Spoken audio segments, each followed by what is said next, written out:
Hi buddies, welcome to psychic fox. Psychology இந்த டேர்மை நம்ம நிறைய இடத்துல யூஸ் பண்ணியிருப்போம். பொதுவாக மனிதர்கள் மற்றும் சக உயிரினங்களோட ஃபீலிங்ஸ், தாட்ஸ், பிஹேவியர்ஸ் இதை பற்றியெல்லாம் படிக்கிறது தான் சைக்காலஜின்னு சொல்லுவோம். மற்றவங்கள பற்றி தெரிஞ்சுக்கவே நமக்கு ரொம்ப ஆர்வமாக இருப்போம். அதுவும் நம்மளை பற்றி தெரிஞ்சுக்கணுன்னா இன்னும் ஆர்வமாக இருப்போம்.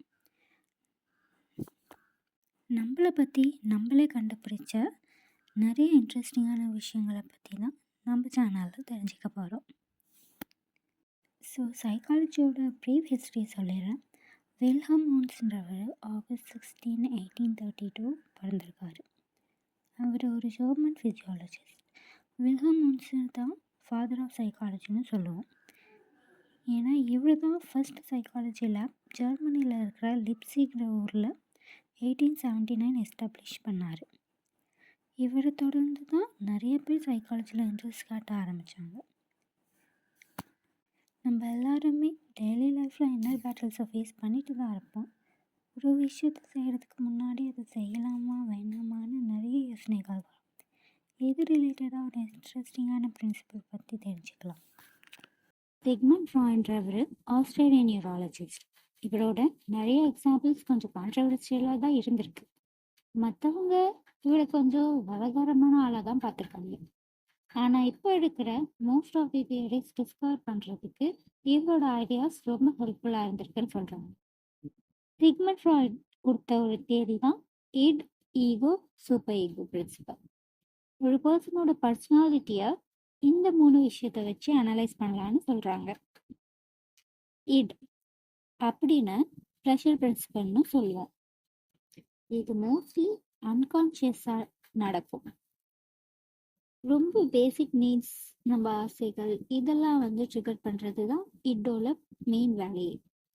இதில் ஹங்கர், செக்ஸ், அக்ரெஷன் இந்த மாதிரி விஷயங்கள்லாம் இன்க்ளூட் ஆகும். Next super ego. இதை மொராலிட்டி பிரின்சிபல்னு சொல்லுவாங்க. இப்போது நம்ம மற்றவங்க திங்ஸை கேட்காம எடுக்கக்கூடாதுன்றது ஒரு சட்டமும் கிடையாது. ஆனாலும் நம்ம மற்றவங்க திங்ஸை எடுக்கிறதுக்கு போகும்போதே நம்ம பெர்மிஷன் கேட்டுட்டு அதுக்கப்புறமேட்டு தான் எடுப்போம். ஏன்னா அது நம்மளோட மாரல் வேல்யூஸில் இருக்கிற ஒரு விஷயம். சின்ன வயசுலேருந்து சொல்லி கொடுத்த ஒரு விஷயம். லாஸ்ட் பிரின்சிபல் ஈகோன்னு சொல்லுவாங்க. இதை ரியாலிட்டி பிரின்சிபல்னு சொல்லுவாங்க. இது கான்ஷியஸாக நடக்கிற ஒரு விஷயம்தான். நம்மளோட ஆசைகள் எல்லாமே எந்த விதத்திலுமே எக்ஸ்டர்னல் வேர்ல்டோட மாரல்ஸ் அஃபெக்ட் பண்ணக்கூடாதுன்றதுனால நம்மளோட மெக்கானிசம் ஒரு டிசைருக்கும் மாரல்ஸையும் பேலன்ஸாக வச்சுக்கிறதுக்காக ஈகோவோட வேலை. சுருக்கமாக சொல்ல போனோன்னா ஈகோக்கு தான் ரொம்ப பெரிய தலைவலின்னு சொல்லலாம். ஏன்னா இதுதான் டிசிஷன் மேக் பண்ணுறதுல ரொம்ப ஹெல்ப்ஃபுல்லாக இருக்கும் சொல்கிறாங்க. இட், சூப்பர் ஈகோ, ஈகோ இது 3மே கேட்கறதுக்கு ஒரே மாதிரி இருக்கும், கொஞ்சம் கன்ஃபியூஸாக ஆகும். அதனால இப்போ நம்ம ஒரு சின்ன எக்ஸாம்பிள் வச்சு பார்ப்போம். இப்போது நான் என் ஃப்ரெண்டை பார்க்கறதுக்காக ஒரு ஷாப் போயிருக்கேன். வெயிட் பண்ணிட்டு இருக்கேன் அவள் வரணுன்றதுக்காக. அங்கே ஒரு அழகான ட்ரீம் கேக் முன்னாடியே வச்சுருக்காங்க. இப்போது அதை பார்த்ததுமே எனக்கு கேக் சாப்பிடணும்னு ரொம்ப ஆசையாக வந்துடுச்சு. ஏன்னா அது அவ்வளோ அழகாக கலர்ஃபுல்லாக டேஸ்டியாக இருக்குன்ற மாதிரி இருக்கு. இதெல்லாம் இந்த டிசைரை தூண்டுறது இதோட வேலை. எனக்கு அது பிடிச்சிருக்கு, எனக்கு அது வேணும், அவ்வளோதான் இதோட வேலை. இப்போதான் சூப்பர் ஈகோ களத்தில் இறங்க போறாரு. நான் டயட்ல நான் ஒரு ஹெல்த்தி டயட் எடுக்கிறதுக்காக சபதெல்லாம் போட்டிருந்தேன். இப்போ நான் இந்த மாதிரி சுகர், இந்த மாதிரி பேக்கரி ஐட்டம்ஸ் எதுவும் சாப்பிடக்கூடாதுன்னு ஆல்ரெடி அந்த டயட் பிளான்ல இருக்கு.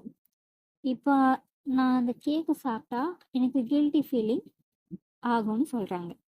இந்த சூப்பர் ஈகோ தான் அதெல்லாம் சாப்பிடக்கூடாது, நீ ஆல்ரெடி டயட்ல இருக்க அப்படின்னு சொல்லி கொஞ்சம் புத்திமதி சொல்லு. ஆனா நம்ம பையன் இப்படி என்ன பண்ணுவாரு, அதெல்லாம் முடியாது, எனக்கு சாப்பிட்டே ஆகணும் அவ்வளவுதான் அப்படின்னு 2 பேருமே சண்டை போட ஆரம்பிச்சிடுவாங்க. இப்போ இவங்க 2 பேரோட சண்டைய ஒரு மீடியேட்டரா இருந்து ஒருத்தவங்க சால்வ் பண்ணுவாங்க. அவங்க தான் ஈகோன்னு சொல்லுவோம். ஒருவேளை ட்ரீம் கேக்கோட டெம்டேஷன் வந்து எனக்கு அதிகமாக இருந்துச்சு, அது சாப்பிடணுன்ற ஆசை அதோட லெவல் அதிகமாக இருந்துச்சு அப்படின்னா நான் அதை சாப்பிட்ருவேன். இன்கேஸ் என்னோட டயட்கான ரீசன் ரொம்ப ஸ்ட்ராங்காக இருக்குது, நான் இதை டயட் இருந்தே ஆகணும் அந்த மாதிரி ஒரு சுச்சுவேஷனில் அதை நான் அவாய்ட் பண்ணிடுவேன். கேட்கும் வேணாம், ஒன்று வேணாம், எனக்கு டயட்டை முக்கியம்னு சூப்பர் ஈகோ சொன்னதை கேட்டுருவேன். ஆனால் மோஸ்ட்டாக நான் எட்டு சொன்னதை தான் கேட்பேன். பார்க்க அழகாக இருக்குது, ட்ரீம் கேக் சாப்பிட்டுடலாமே அப்படின்னு தான் யோசிக்க தோணும். சரி, அதெல்லாம் வைங்க. இதுதான் வந்து எட் ஈகோ சூப்பர் ஈகோவோட பிரின்சிபல். நம்ம டெய்லி லைஃப்லேயே வந்து இதை நிறைய தாட்டி நோட்டீஸ் பண்ணியிருப்போம். ஒருவேளை அப்படி பண்ணலைன்னா இனிமேல் உங்களுக்கு டிசிஷனில் ஏதாச்சும் ஒரு குழப்பம் வரும் இல்லையா? அப்போ எது சூப்பர் ஈகோ, எது ஈகோ, இதெல்லாம் வந்து யோசிச்சு பாருங்க. ஸோ அவ்வளோதான் இன்னைக்கான வீடியோ. இந்த இன்ஃபர்மேஷன் உங்களுக்கு பிடிச்சிருந்தா நம்ம சேனலை சப்ஸ்கிரைப் பண்ணி வச்சுக்கோங்க. டாடா, பாய் பாய்.